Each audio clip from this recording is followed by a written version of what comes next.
Suportahan ang mga bagong Muslim. Bakit mahalaga at ano ang dapat pagtuunan ng pansin pagkatapos ng shahada? Kapag ang isang tao ay nagsabi ng shahada, magbabago ang kanilang buhay magpakailanman.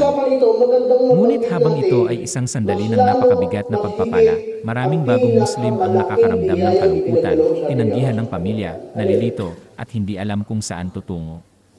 Hindi nila kailangan ng presyon. Kailangan nila ng pasensya, pagmamahal, at gabay.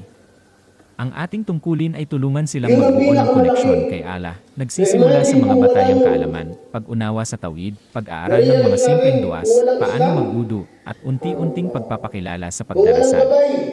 Ang emosyonal na suporta ay mahalaga as ang isang magiling na ngiti, isang mabait na salita, o isang mensahe ay maaaring magdulot ng malaking pagkakaiba.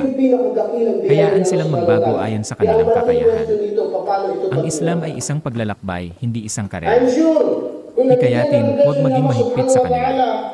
Suportahan sila sa mga tunay na pagsubok sa buhay, kung ito man ay ang pagdarasal sa trabaho, paghahanap ng halal na pagkain, o pagharap sa mga hamon sa pamilya. Imbitahan sila sa mga kaganapang Islamiko at klase, at ikonekta sila sa mga maasahang mapagkukunan ng pagkatuto tulad ng New Muslim Academy. Sabi ng Propeta Muhammad, sumakanya nawa ang kapayapaan. Ang pinakamamahal na tao kay Allah ay ang mga pinakamapagbigay sa kapwa. Maging ang suporta.